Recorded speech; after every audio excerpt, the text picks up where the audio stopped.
Senhoras, senhores, queridas irmãs, queridos irmãos espíritas, amigas e amigos que nos acompanham através da Web TV Mansão do Caminho e de outros órgãos da internet. Nossos votos de muita paz. No calendário espírita, o dia de ontem tem um registro muito especial.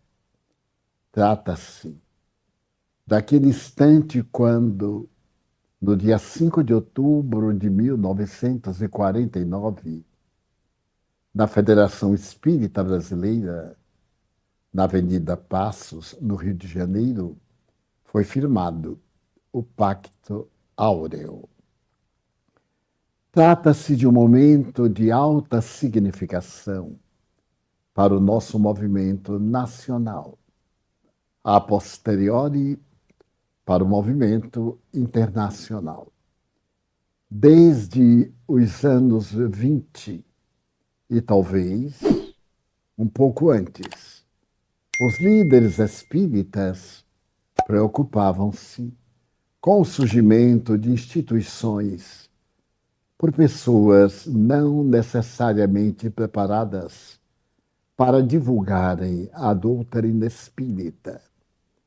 Pessoas entusiasmadas com a mediunidade em torno da faculdade de um indivíduo criavam um pequeno grupo e, portanto, algo muito saudável. Mas faltava a este grupo de pessoas o conhecimento básico da doutrina espírita, equivale dizer o conhecimento da codificação dos livros publicados por Allan Kardec, os 5 básicos, os 2 complementares e a Revista Espírita, que começou a ser publicada no dia 1º de janeiro de 1858, até a desencarnação do codificador em 1869, por ele mesmo redigida e orientada, e continuando por algum tempo e face às guerras que sucederam na Europa a partir de 1870, a Guerra Franco-Prussiana e as guerras mundiais que a sucederam, a Revue Spirite deixou de ser publicada com regularidade. Posteriormente, depois do renascimento do movimento da doutrina nas terras benditas da França, a Revista Espírita foi trazida de volta e ainda no sábado passado tivemos o júbilo imenso de vê-la em formato moderno, obedecendo à tradição do codificador e apresentada pelo SEI, o Conselho Espírita Internacional, que é uma decorrência inevitável desse encontro a que nos referimos, o encontro de 5 de outubro de 1949. Esses espíritas responsáveis, profundamente vinculados ao caráter moral da doutrina espírita e à rigidez dos seus postulados, preocupavam-se todos, junto à Federação Espírita Brasileira, que era o órgão nacional, de como seriam, mais tarde, essas reuniões feitas, de qualquer forma, em nome do Espiritismo. E sonharam na possibilidade de um dia reunirmos todos os espíritas sob a bandeira da caridade. Esse sonho esteve na alma dos pioneiros nos períodos muito difíceis da propagação do espiritismo no Brasil. E, posteriormente, amigos, porque os conhecia em grande número, devotados, formando um grupo de 19, representando o Rio de Janeiro, Minas Gerais, São Paulo, Santa Catarina e Rio Grande do Sul encontraram-se na capital da República, então, e na sede da Federação, em dias e horas continuadas de grande esforço, procuraram os meios que nos pudessem aproximar, através daquilo que constituía cada ponto fundamental da doutrina dos espíritos. Os debates foram acalorados, porque cada região trazia os problemas típicos da própria região. Outros apresentavam movimentos paralelos que cresciam e se disfarçavam sob o epíteto de espíritas. Outros mais, também respeitáveis, em volta de um médium, geravam atividades com rituais, com cerimoniais, oferecendo ao mesmo tempo postos de destaque e situações encomiásticas para os seus membros, em detrimento da simplicidade do Espiritismo, que recorda aquela simplicidade do Evangelho de Jesus. E foi um êxito rotundo quando todos esses membros, como Spinelli, do Rio Grande do Sul, Antônio Melo, de Santa Catarina, Carlos Jordão da Silva, de São Paulo, Antônio Vantuil de Freitas, presidente da Federação Espírita do Rio de Janeiro, Noraldino de Castro, representando a União Espírita Mineira, e outros, no total de 19 trabalhadores de renome, dedicados totalmente à divulgação e à vivência do Espiritismo, formaram o notável trabalho de unificação. E naquele mesmo momento, elaborada uma ata, todos firmaram, prometendo-se auxílio recíproco, trabalho de união. Primeiro, união entre os espíritas, para depois a unificação entre as instituições espíritas. Como é óbvio, se nós, criaturas, não estamos de acordo nas nossas opiniões em torno de qualquer tema, como poderemos esperar que as nossas instituições tornem-se identificadas com aquilo que, pessoalmente, nós discrepamos? E para a alegria geral, através de Antônio Melo, médium, personagem respeitável, presidente da Federação Espírita de Santa Catarina, o guia espiritual do Brasil, Ismael, transmitiu uma comunicação psicofônica, traçando as linhas de segurança baseadas no trabalho, na perseverança, na fraternidade, na solidariedade, nesses itens que constituem os parâmetros morais da nossa abençoada filosofia. A partir dali, foi criado o Conselho Federativo Nacional. Não era mais a Federação Espírita Brasileira que dirigiria o movimento em terras do Brasil. A Federação Espírita Brasileira reuniria todo ano, normalmente no mês de dezembro, na primeira ou segunda semana, os espíritas do Brasil, através do seu presidente e do seu secretário, na sede fundamental, naquela época Rio de Janeiro, posteriormente Brasília até hoje, para que os temas, os desafios e os problemas pertinentes à divulgação de um movimento que cresce a cada momento e, ao crescer a cada momento, correndo os perigos naturais das opiniões individuais, das correntes de pensamento de pessoas pertencentes a outras religiões, que pretendem, consciente ou não conscientemente, colocar apêndices no organismo doutrinário do Espiritismo, que é uma doutrina límpida como um diamante e brilhante como o sol da verdade.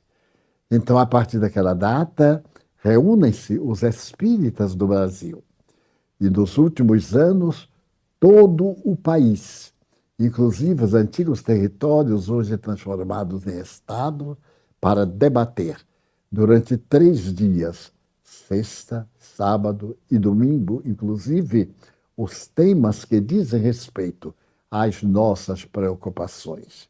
Quantas vezes tem surgido movimentos muito nobres, paranifados por indivíduos que são espiritistas e que, por uma natural identificação de ideias, pretende fazer que este movimento seja um apêndice, um desdobramento, um processo de evolução do espiritismo, criando divisões ou adornando a doutrina de Jesus, de aparências que não lhe ficam bem. O espiritismo é o consolador que Jesus prometeu, conforme João 14,16, para substituí-lo depois que ele se fosse. Era a sua promessa de que nos não deixaria órfãos, estaria conosco para explicar tudo aquilo que, à sua época, a sociedade não podia compreender, mas que, graças ao avanço do pensamento, particularmente pela ciência e pelos instrumentos do progresso, seria mais factível compreender, porque estava dentro das leis da natureza cada item, e demonstrar que o Espiritismo os havia precedido, não se permitindo ser uma doutrina dos homens. Caracteristicamente, o Espiritismo é uma ciência que foi apresentada pelos espíritos à humanidade. Curioso notar que Allan Kardec criou a palavra, que é inteiramente um neologismo, para diferenciar daquela abrangente que é o espiritualismo. O espiritualismo é um movimento filosófico-religioso que abrange todo e qualquer pensamento que diz respeito ao espírito, à imortalidade da alma, a Deus. O espiritismo é um espiritualismo, porém, com características próprias, como o catolicismo, que é um espiritualismo, como as doutrinas luteranas, no momento as evangélicas, como a Umbanda, a Quimbanda e outras tantas, que são doutrinas espiritualistas, com a sua designação, com o seu regimento de ordem. O Espiritismo, por sua vez, também é uma doutrina espiritualista, porém, com características muito especiais. Por exemplo, primeiro item da filosofia espírita, a crença em Deus, que é o item de todas as doutrinas religiosas. O segundo, a crença na imortalidade da alma, que é também um item de todas as doutrinas espiritualistas. Terceiro, a crença na comunicabilidade dos espíritos. E aí divergimos de outras doutrinas que elucidam não se comunicarem os espíritos ou serem personificações parasitárias, personificações da própria personalidade, dizem alguns mestres da psicologia, ou de natureza anímica, da própria personalidade do indivíduo no seu inconsciente individual, no seu inconsciente coletivo. O Espiritismo analisa a paranormalidade humana e Allan Kardec criou a palavra mediunidade, que é a faculdade que abrange os fenômenos de natureza intermediária, isto é, em que o indivíduo está entre dois pontos, por isso ele é médium, está entre os espíritos desencarnados e os espíritos encarnados. E logo veio o quarto item, a crença na reencarnação. Poucas doutrinas espiritualistas acreditam na reencarnação. O esoterismo, o budismo, o indianismo, a teosofia, são doutrinas que acreditam na reencarnação, porém não acreditam na comunicabilidade dos espíritos. Quinto item, a crença na pluralidade dos mundos. Foi, aliás, Jesus quem, pela primeira vez, nos falou: credes em Deus, crede também em mim. Na casa de meu pai há muitas moradas. Senão eu vou-lo teria dito, vou preparar-vos lugar. Mas eu sou o caminho da verdade e da vida, e ninguém vai a meu Pai senão através de mim. Esta é a pluralidade dos mundos habitados. É fascinante observar-se que, àquela época, quase conhecimento nenhum se tinha a respeito da astronomia. Acreditava-se, de uma forma algo supersticiosa, na astrologia, que nós também respeitamos, embora não concordemos. A astronomia dava os seus primeiros passos, e nós vamos verificar que o Espírito vem confirmar Jesus, e no livro Gênesis temos a oportunidade de acompanhar bela comunicação ditada ao espírita Camille Flammarion, pelo seu guia espiritual, que houvera vivido antes e era astrônomo. E o sexto item é a crença no Evangelho de Jesus Cristo, que muitas doutrinas espiritualistas não dão o valor que merece. O budismo, as várias doutrinas orientalistas, o esoterismo em geral. Então, com esses 6 itens, nós temos o corpo doutrinário, filosófico, ético, moral do Espiritismo. Se por acaso há doutrinas que, além de terem esses itens, pode colocar alguns, parabéns, mas não é Espiritismo. O Espiritismo tem o seu corpo e é uma doutrina que evolve, disse o codificador. No dia em que a ciência provar que estamos errados em um ponto, abandonamos este ponto e seguimos a ciência.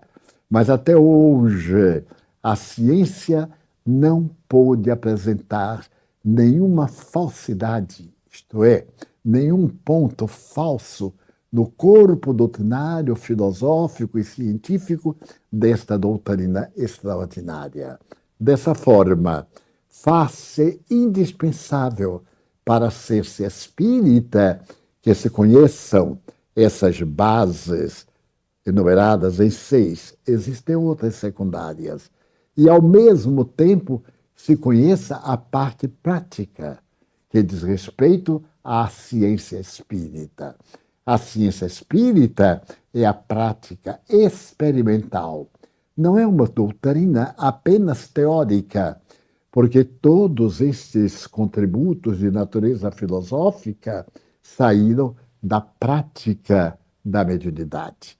É uma doutrina peculiar, porque normalmente surgem as ideias, depois trabalham-se para prová-las. O Espiritismo é sui generis. Primeiro vieram os fatos, depois as ideias confirmando esses fatos.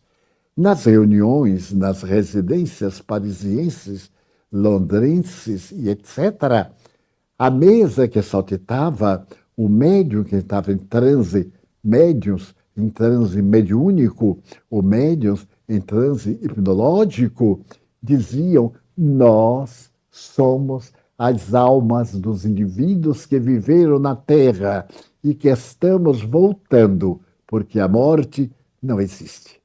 A morte é a mudança de um estágio vibratório para outro, e cada qual de nós continua além do corpo conforme vivíamos durante a vilegiatura carnal.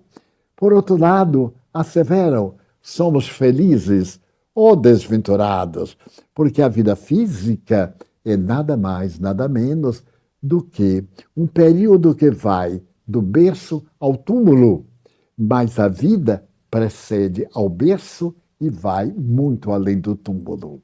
Desta forma, o Espiritismo tem os seus alicerces científicos basilares. Eu lhes vou narrar muito rapidamente um fato. Sou e fui na Terra amigo de Chico Xavier. Eu o conheci no dia 18 de março de 1948, em Belo Horizonte, no Foto Minas, na residência de Dona Lucila Cavalcante, Rua da Bahia. E tive a oportunidade de estar com ele por primeira vez. Já nos correspondíamos. Passaram os anos, e mais ou menos por volta dos anos 60, eu estava em Miami, levando a doutrina espírita, e ao voltar, resolvi parar em Belo Horizonte e ir fazer-lhe uma visita de carinho, de respeito. Através de correspondência e uma amiga comum, Dona Altiva Fonseca Noronha, ele confirmou que me receberia naquela noite de quarta-feira, quando ele não tinha nenhuma atividade pública ou particular. Chegando a Uberaba, e hóspede de Manuel Chaves, diretor de uma das casas mais respeitáveis da época, e certamente de hoje, e à noite fomos visitar o querido amigo. Recebeu-nos com a gentileza que lhe era peculiar e que todos o que conheceram são base de afirmação da sua grandeza moral e da sua gentileza social. Conversamos coisas de segunda importância. Logo depois, ele me disse: Divaldo, poderíamos fazer uma prece? E eu, jubilosamente, aqueci. Imagine. Ele pegou papel, lápis, sentou-se na ponta de uma mesa, chamou a sua auxiliar de cozinha, pôs-me na outra ponta e pediu a Manuel Chaves para ficar ao lado, a fim de a ambos nos ajudarem retirando os papéis escritos. Oramos e fizemos um transe. Ele começou a escrever, também eu. Ao terminar, eu havia psicografado uma mensagem para ele do espírito Bezerra de Menezes. Eu ali ficamos muito jubilosos. E ele, então, matreiro, como todo mineiro, sorriu e disse-me: tenho uma surpresa. Dona Ana, minha mãe, escreveu para você. Eu tive um choque, porque jamais poderia imaginar uma bênção dessa. E um segundo, por um raciocínio equivocado, porque minha mãe era analfabeta. Ora, eu sei que analfabeto é o corpo, mas naquele momento eu tive uma surpresa. Eu digo: mas mãe me escreveu? Quando ela estava na Terra, eu raciocinei. Eu costumava dizer: mãe, se a senhora quiser, eu lhe ensino a ler e escrever, porque a senhora é tão inteligente. Em uma semana, a senhora estará lendo e escrevendo. E ela, que era um anjo de olhos verdes, batia no meu ombro e dizia: meu filho, eu já sou diplomada pela Universidade do Sofrimento. Eu não quero aprender muito para não perturbar o pouco que eu sei. Nós rimos. Eu disse: mas mãe, a senhora ia ter tanta facilidade nos livros espíritas. E ela me dizia: mas isso não é problema, porque eu tenho você para lê-los para mim. E eu lia. Então agora devia escrever. Bom, Chico começou a ler a mensagem. Não são palavras textuais, mas muito próximos. Meu filho querido, quantas vezes você me propôs ensinar-me a ler e a escrever? E eu lhe respondia: já sou diplomada pela Universidade da Vida e não quero colocar confusão na cabeça para não perturbar o pouco que sei. As lágrimas vieram aos meus olhos, porque somente minha mãe, na Terra, sabia esta frase, que eu havia criado para ela. E vi a mensagem.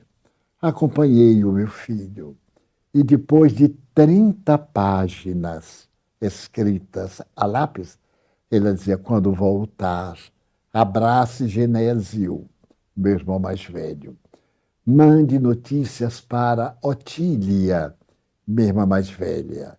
Nair está aqui comigo, minha irmã suicida. João também aqui do meu lado. e foi recitando o nome dos meus 13 irmãos em ordem decrescente de nascimento. Se eu fosse dizer, eu teria que pensar primeiro quem nasceu fulano, porque eu sou o último. E então, quando chegava a mim, ela dizia assim: você, meu filho, que foi o resto de parição, expressão muito baiana para aqueles que vêm em último lugar. E aí falou com uma ternura imensa. Mas o item é o seguinte: quando eu cheguei aqui, eu fui recebida por uma amiga muito querida. E aí declinou o nome da senhora, Dona Maria da Conceição, e etc. Era uma amiga minha, íntima, da nossa querida Feira de Santana. E isto, ela me disse que havia desencarnado no dia 2 de julho de 1935. E então ela foi contando. E eu tentei me lembrar dessa senhora. Se desencarnou a sua amiga em 35, eu estava com 8 anos. E, naturalmente, eu teria conhecido. Feira de Santana era uma pequena cidade então. Eu não tinha conhecido. Terminamos a mensagem, o Chico perguntou o que achou. E eu lhe confessei que estava deslumbrado. Mas não me referi àquela senhora. Chegando em casa, eu perguntei a 5 dos meus irmãos: vocês conheceram Dona Maria? Não, não, não. Ué, mas ela teve uma... Ela foi amiga de minha mãe. Não, disse meu irmão mais velho. Quando isso? Eu digo, em 1935. Não, eu estava com 15 anos e não conheci nenhuma amiga de minha mãe com esse nome. Eu tomei um choque e fiquei com medo de dizer que estava na mensagem. E eles talvez entrarem numa dúvida desnecessária. Haveria uma explicação. Muito bem, eu silenciei e fui à Feira de Santana visitar o livro que se anotam os falecimentos. Pedi permissão ao senhor prefeito, que havia sido meu colega de escola. Muito gentilmente, o doutor João Durval Carneiro me permitiu, eu tive acesso e olhei dos anos de 1927 a 35 e não havia morrido ninguém com este nome. Eu fiquei aturdido. Desculpe. Porque Chico Xavier era um médium que não se enganava. E minha mãe era uma senhora muito austera. Mas aí estava um erro, um engano, algo que não aconteceu. Eu recorri a um amigo, Lauritz, que é pesquisador espírita, e pus o caso na sua mão. Eu não podia ficar mais do que uma semana. Se ele, com o tempo, iria olhar até encontrar e nós podemos provar a grandeza da mediunidade do Chico. Ele me disse que sim. E começou a pesquisar nas igrejas os nascimentos, os casamentos. Um dia, 2 anos depois, contou-me ele, e eu tenho a carta que me fez, dizendo assim: Dona Ana, a senhora nos colocou no impasse, porque esta pessoa não existe. Ele, então, teve um insight. Observem o detalhe. No ano de 1946, houve no Brasil uma lei de municípios. Os municípios, então, eram muito grandes. E a lei de municípios reduziu-os ou ampliou-os. Onde era uma vila e etc., foi transformada em município. E assim por diante. Junto à Feira de Santana, a 12 quilômetros, havia uma vila, São José das Itapororocas. Ali nasceu a célebre heroína brasileira, Maria Quitéria. Então ele disse, mas naquela época, Feira de Santana ia até São José, até Tanquinho de Feira. Então tudo isto que hoje são vilas, são municípios, eram o município de Feira de Santana. Que fez ele? Pegou o carro, foi a São José, foi à igreja, pediu ao pároco o livro de óbitos E lá, colocados num canto poeirento, abandonado, estava o livro grande. Ele abriu e na data que minha mãe havia dito estava escrito: e no dia de hoje foi sepultado aqui na igreja Dona Maria, com todos os detalhes, porque ela era protestante e não pôde ser sepultada no cemitério católico de Feira de Santana. Meus amigos, este é um fato parapsicológico único, porque somente conheciam o fato minha mãe, o coveiro e Dona Maria. Ora bem, o coveiro já morreu lá pelos anos 40. Nós estamos em 60. Minha mãe estava perfeitamente lúcida nesse período. Somente ela poderia saber como Chico Xavier poderia ter ideia de uma realidade deste tipo. Fotografamos, reunimos o material e pedimos a um dos estudiosos da mediunidade Chico Xavier escrever este fato como um dos mais notáveis catalogados pela parapsicologia, porque está todo documentado e, inclusive, naquela época, com as pessoas que participaram encarnadas. O Emmanuel Chaves, a senhora que ajudava. Daí o Espiritismo é uma ciência, porque prova a sua realidade. Desta forma, o Pacto Áureo tem por objetivo fazer que todos os espíritas estejamos unificados dentro do ideal da doutrina espírita para a maior divulgação do pensamento do Consolador prometido. Façamos a nossa pequena pausa e continuemos.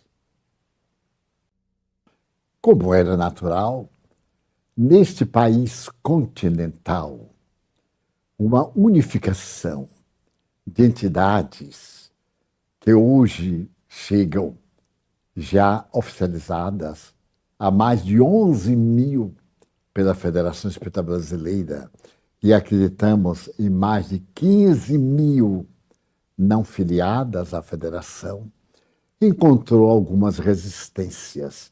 Primeiro, as más informações. É muito curioso como nós temos a tendência de falar sobre o que não sabemos. E como não sabemos, criamos. E ao criarmos, adulteramos uma realidade criando grandes embaraços. Começou-se a dizer que o objetivo da unificação era colocar todas as instituições espíritas sob o comando da Federação Espírita Brasileira.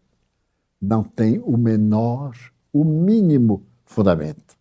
Que era uma forma das entidades federativas interferirem no trabalho espírita. Absolutamente não é verdade. O Pacto Áureo é exatamente estarmos juntos para debatermos as dificuldades, os desafios, para nos ajudarmos. Uma instituição está com dificuldade de construir a sua sede, outra, com melhores recursos, ajuda. Uma instituição não tem um expositor para o ESD, o Estudo Sistemático da Doutrina Espírita. A Federação Espírita Brasileira auxilia. Se em algum lugar necessitamos de orientação para a vida infantil, a Federação Espírita do Estado fornece pessoas para poderem dar corretamente. Porque mesmo na pedagogia, nós vemos tantos métodos, alguns que se entrechocam. Imagine no campo das ideias. Uma pessoa vem, por exemplo, dar um momento de orientação à juventude e à infância, seguindo o catecismo católico. É muito lindo, mas é paradoxal que entre nós não tenhamos a colocação da doutrina em termos pedagógicos próprios para a infância. Sim, temos.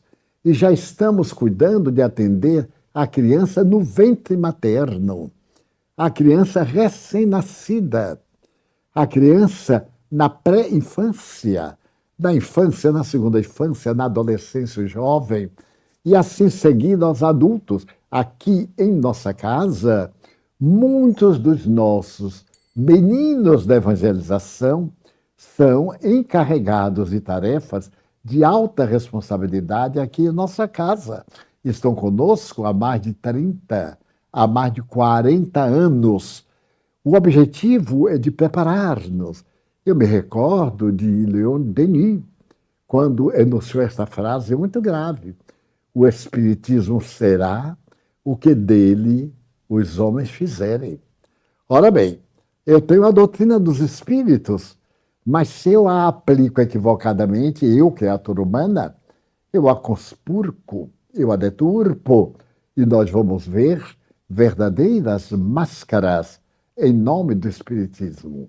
Ainda hoje é comum muitas pessoas lúcidas na área do jornalismo fazerem-me perguntas bárbaras, demonstrando total desconhecimento dessa ciência que é tão difundida, especialmente no Brasil.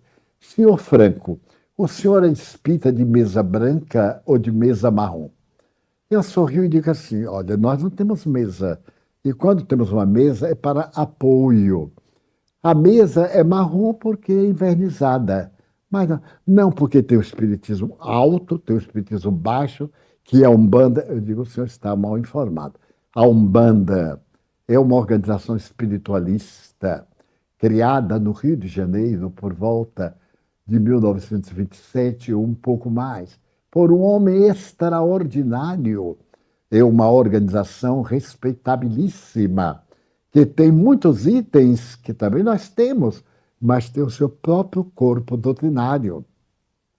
Então, os homens damos ideias do Espiritismo terríveis. Vemos pessoas sensatas, vão escrever sobre o Espiritismo em jornais, em livros, e dizem coisas que nada têm a ver com a doutrina. Nós não temos rituais, não temos sacerdócio organizado, não temos chefes, não temos nada de indumentárias, não temos adoração senão a Deus. Os espíritos são nossos amigos, mestres, benfeitores, guias, irmãos maiores. Então, a maioria faz uma confusão entre a doutrina dos santos da Igreja e procura dizer X é Y, Z é B, e assim por diante, sem ter a mínima noção. E outros dizem assim: a Espiritismo e Candomblé são a mesma coisa. A cidade do Salvador tem a honra de ser a cidade mais morena do Brasil e de termos aqui o Candomblé desde os nossos primórdios culturais, com a chegada dos nossos irmãos africanos.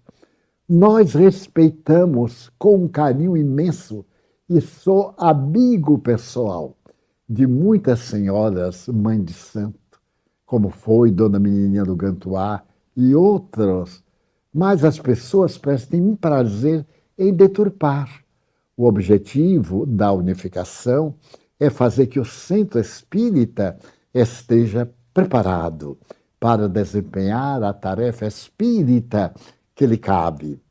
E então é um trabalho que nos merece o maior carinho. Nada obstante, surgiram dificuldades periódicas, mas hoje nós temos em todo o país a evidência da unificação.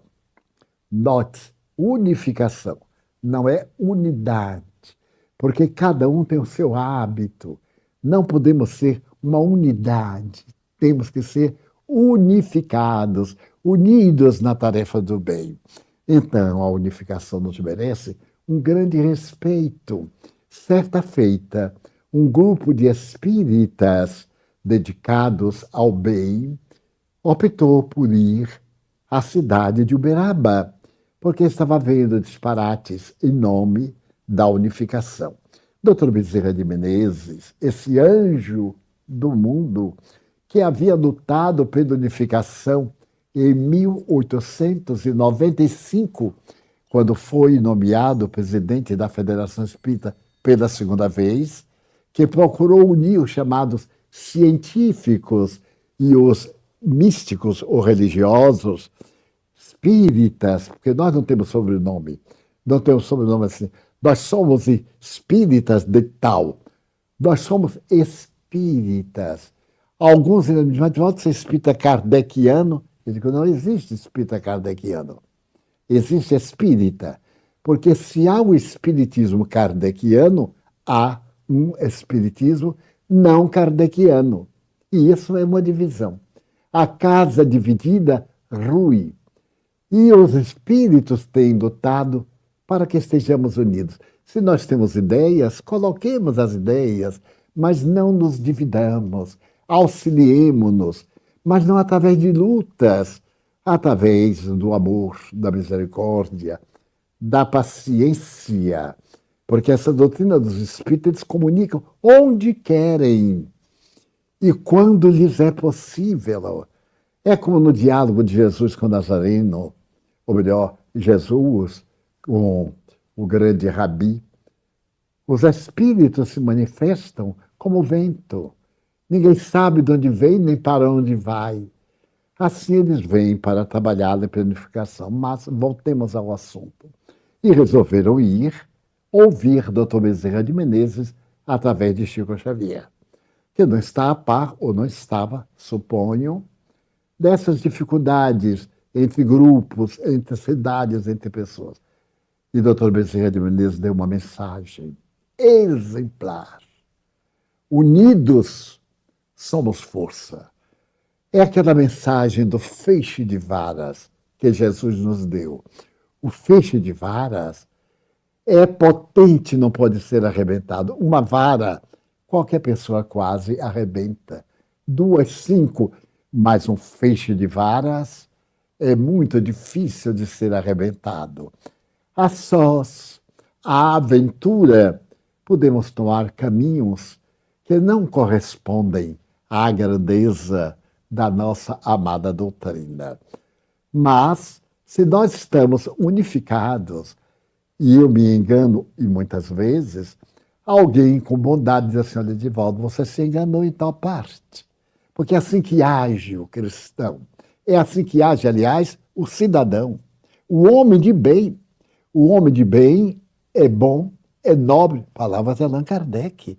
E a ética nos diz que a pessoa de bem é aquela que não trai, que não difama, que não ataca pelas costas, é aquela que não se ufana da caída do outro, da queda, e que está sempre para ajudar.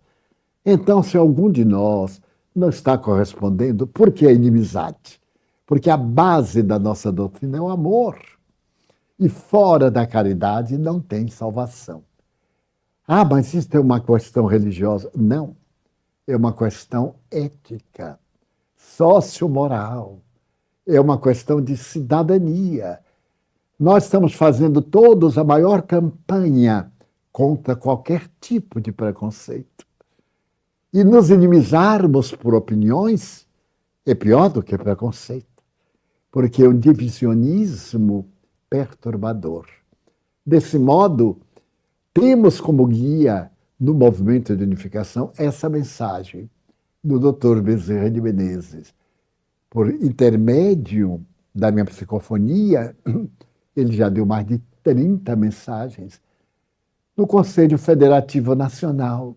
Algumas estão incertas em um livro ditado por ele sobre o assunto. Outros médiuns também, para manter a universalidade do ensino. Então, agora que nós estamos revivendo aqueles dias saudosos, é maravilhoso lembrar o que podemos fazer, nós, os espíritas, neste momento de dificuldades. Desculpe. É necessário que nos demos as mãos. É valioso que o nosso sentimento de amor saia da barreira pobre da matéria. Quando Kardec falou, e o inimigo a mais tem o espírita, o inimigo desencarnado. Quero lembrar a mim próprio e aos que me dão a honra de ouvir que todos temos adversários, mesmo sem termos feito nada de mal ao outro. É a lei das afinidades. Queremos muito bem a uma pessoa e a outra nem tanto, e até animosidade. É essa lei soberana que rege o universo. A harmonia, a lei de sintonia. Então nós temos no além inimigos da causa do bem, que desejam estarmos numa loucura como aquela que ocorre nesses dias, em que muitos de nós perdemos os padrões do bom tom. E isso é saúde mental, não é religião, é saúde moral. O bom tom ético, o equilíbrio emocional, nada tem a ver com religião, mas tem a ver com o respeito que nos devemos uns aos outros, criaturas humanas que somos. É o sentido ético apresentado por Kant, o filósofo. E nós, espíritas, temos que abraçar a dor sem o pieguismo, nem o vitimismo, porque a dor faz parte do processo da vida. Está no Evangelho segundo o Espiritismo. A dor é a bênção que Deus reserva aos seus eleitos. Ora bem, por quê? Porque através do sofrimento nós nos depuramos. É no fogo que o ferro se amolda. E é exatamente na enxó e em outros instrumentos cortantes que a madeira se adapta. São as dores morais que nos ensinam equilíbrio, comportamento e nos dão a lição da nossa fragilidade. Quando Hitler planejou que a sua doutrina viveria 1000 anos, isso foi em 1935 em Munique. O nazismo vai governar o mundo por 1000 anos. Ele, Hitler, não aguentou enfrentar a verdade em 1945, quando Berlim foi invadida e ele suicidou nas portas de Brandemburgo. Então, todos nós somos frágeis. Todos nós temos debilidades. Nosso corpo são 68% de água, 31% de sais minerais e outras substâncias, e 1% de substância ignorada. Somos todos muito frágeis. Se olharmos a mitologia, todos temos o calcanhar de Aquiles. Graças a esse calcanhar, Aquiles perdeu a guerra, um ponto vulnerável, em que a seta envenenada atingiu aquele homem muito bem equipado, armado, mas o pé estava descoberto, o calcanhar. Então, a unificação vem nos convidar a fazer uma pausa e ouvir essas forças espirituais, que Kardec também chamava as forças da natureza, e procurarmos atender e cuidar para nos não deixarmos arrastar pelas más influências. Obsidiado não é somente aquele que provoca escândalo. Ele aí já está na fase terceira da subjugação ou da possessão. Ao fascinado, há também o obsidiado simples. Eu tenho uma imagem que eu considero um pouquinho grotesca, mas que diz muito bem. Fazendo obsessão paralelo com uma gripe, podemos dizer que a obsessão simples é uma gripe alérgica. A obsessão por fascinação é uma bronquite, resultado de uma gripe maltratada. E a possessão ou subjugação é uma tuberculose. É algo mais grave, que atingiu as vias respiratórias e o bacilo de Koch se alojou nos pulmões ou no outro órgão, produzindo uma tuberculose fatal. Então, deveremos recordar de que temos uma tarefa na Terra, a de mudar estes dias, torná-los mais felizes. Existe muito preconceito. Façamos o bem. falemos menos de preconceito e hajamos sem preconceito. Como eu tenho ouvido falar sobre determinados preconceitos, a tal coisa, a tal conduta, a tal etnia, a tal raça. E a pessoa é preconceituosa, no momento em que está falando, está gerando um preconceito contra o outro. Daí o trabalho moral é básico no Espiritismo. Conhece-se o verdadeiro espírita, disse Kardec, pela sua transformação moral, ipsis verbis, pela sua transformação moral, pelo esforço que empreende para ser hoje melhor do que ontem e amanhã melhor do que hoje.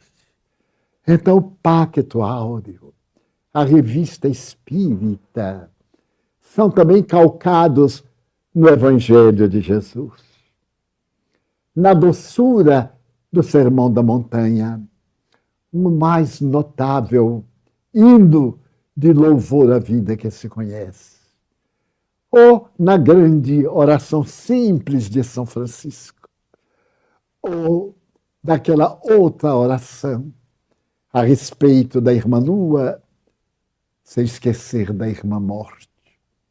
A doutrina espírita veio para nos tranquilizar neste momento. Não tema a morte. Morrer é mudar de faixa vibratória.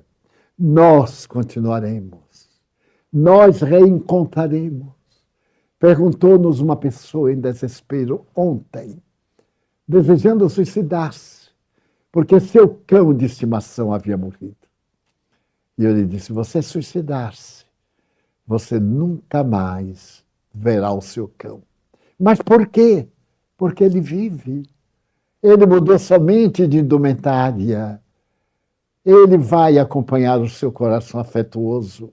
Há uma afinidade entre nós e os nossos irmãos animais, vegetais, irmã natureza.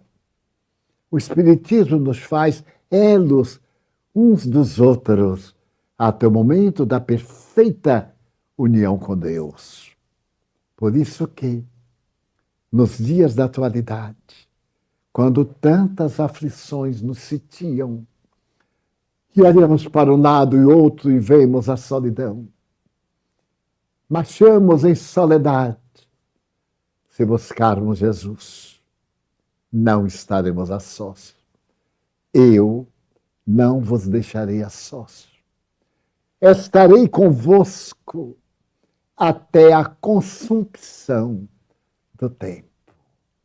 É esse homem incomparável, indomável, invencível, que os séculos de loucura do ser humano, de oscilações, não conseguiu apagar das páginas da história, nem o conseguirá na atualidade. É ele quem nos receberá docemente, um dia talvez não muito longe, quiçá muito perto, sorridente, de braços abertos, e nos dirá, vem ter comigo. Já atravessaste a porta estreita. Seja bem-vindo, Espírito querido. Celebrando o Pacto Áureo de 5 de outubro de 1945, na Terra, mas não apenas dos espíritas, senão das criaturas humanas. Muito obrigado.